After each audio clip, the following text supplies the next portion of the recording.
Apabila datang ajal atau kematian kepada kita tentunya selaku orang-orang yang hidup, maka la yastaqiruna sa'ata wa la yastaqdimun, tidak bisa dimajukan dan tidak bisa dimundur. Maka tentunya selaku orang-orang yang percaya beriman kepada Allah Subhanahu wa taala, kita perlu berpikir ulang bahwa hidup yang saat ini kita jalani adalah kesempatan untuk menjadi orang-orang yang mulia di sisi Allah Subhanahu wa taala. Karena ketika kematian telah datang, telah tiba menghampiri kita, maka kesempatan-kesempatan untuk memperbaiki diri ini telah hilang. Maka oleh karenanya, sebagai salah satu hal yang perlu kita kaji, yang perlu kita pelajari, ketika ada orang yang meninggal dunia, berarti tinggal kita ini menunggu giliran. Karena yang namanya kematian itu tidak mengenal orang yang sehat, tidak mengenal orang yang sakit, tidak mengenal orang yang tua, muda, bahkan bayi pun bisa meninggal lebih dulu. Nah, perkaranya bukan kita ini akan mati ataupun seperti hal-hal yang sekiranya kita bisa paham, tetapi persiapan kita selaku orang-orang yang beriman kepada Allah Subhanahu wa taala, maka tentunya amal-amal soleh yang kita persiapkan.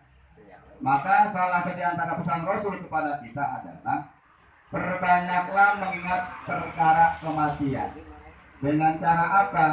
Tentunya dengan cara kita ini melakukan amal-amal soleh sepanjang kita masih Allah berikan kesempatan hidup. Nah, karena apa?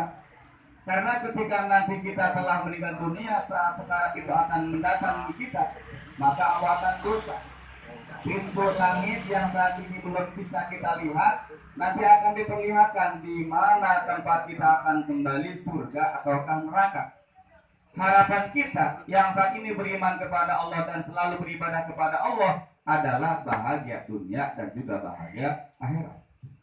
Maka persiapan-persiapan kita inilah yang menjadi salah satu syarat. Mudah-mudahan dengan cara kita beramal soleh, melakukan perkara-perkara baik, menjadi wasilah kita menjadi orang-orang yang selamat di sisi Allah Subhanahu wa taala. Maka marilah sama-sama kita cermati diri kita cermati berapa banyak kesalahan-kesalahan kita kepada Allah Subhanahu wa taala, kesalahan kita kepada manusia, agar ketika nanti kita ini mati, kita ini nggak ada hal-hal yang memberatkan.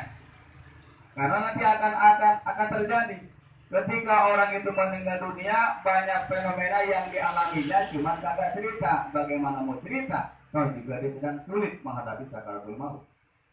Nah, oleh karenanya ayo sama-sama, karena yang namanya baik itu belum final, ya. Yang namanya baik berencana-rencana dalam hidup kita. Pembuktian apa dengan melakukan amal-amal kebaikan?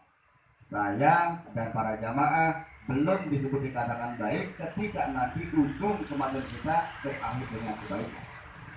Jadi sama-sama kita punya PR. Kita punya PR supaya diakui oleh Allah Subhanahu wa taala sebagai orang-orang yang ahli kebaikan. Karena betapa kita ngaku jadi orang baik, ketika nanti ternyata begitu kita disalatkan di hadapan orang banyak, kan nanti ada persaksian. Ada nashhadu ala hadil mayyit, nashhadu ala hadil mayyitati. Kita bersaksi apakah ini orang yang ada depan kita ini si mayit alul khair. Maka ketika nanti kita termasuk bukan orang-orang yang melakukan perkara-perkara baik, ini orang yang ikut mensalatkan pun akan ganjel di batinnya. Ilok tukang mabok, ilok tukang judi, yang kagak kelihatannya jarang banget ke masjid alul khair. Disebut alul khair, cuman ada pertentangan batin dalam diri kita. Ya, rasanya mentok baik. Kenapa? Karena enggak sejalan dengan apa yang kita ucapkan, kesaksian kita kepada Allah, itu kepada ahli mayit, dengan keseharian kelakuannya sepanjang alam dunia. Tetapi ringan-ringan saja ketika memang secara kesehariannya kita lihat, ya ini orangnya baik, orangnya akur sama tetangga, tidak pernah ada permasalahan itu, maka akan ringan lisan kita dan batin kita pun nggak bakal ada pertentangan. Ketika ngomong nashhadu ala hadil mayit, kita bersaksi bahwa ini mayit alul khair, ahli kebaikan, maka akan serentak ahlul baik, ahlul khair, ya, ahli kebaikan serentak. Bahkan satu di antara ciri Kalau memang orang itu dicintai oleh masyarakat, oleh orang lain, oleh saudaranya, maka ketika nanti meninggal dunia pun tanpa diundang, tanpa banyak kita ini biwara memberikan satu keterangan bahwa dia telah meninggal dunia, maka dengan senang hati orang yang mungkin tidak kenal dekat, orang yang mungkin tidak ada hubungan saudara, ini akan tergerak batinnya, ikut melaksanakan sholat jenazah, ikut membantu perkuburannya. Kenapa? Karena dia adalah di antara orang-orang yang Allah ridhoi kematiannya.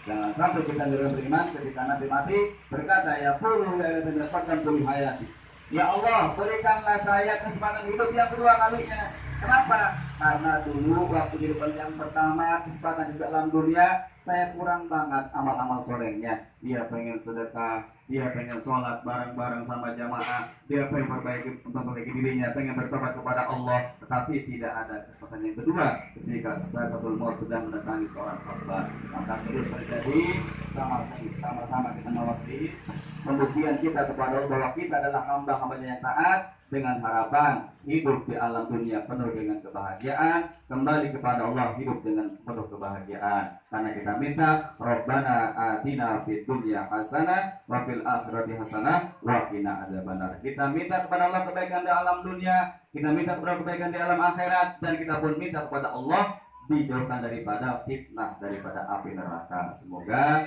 dengan amal-amal baik kita, niatan-niatan baik kita termasuk orang-orang yang nantinya ketika meninggal dunia dikatakan dengan ahlul khair atau ahli kebaikan. Demikian barangkali mudah-mudahan salah satu nasihat buat kita semuanya, dan sama-sama kita memperbaiki diri. Hasibu anfusakum qabla an tuhasabu. Banyak-banyak kita mengingat diri kita, menghisab kelakuan kita sebelum Allah hendak menghisab diri kita. Demikian kita akan menuju akhir. Bismillahirrahmanirrahim.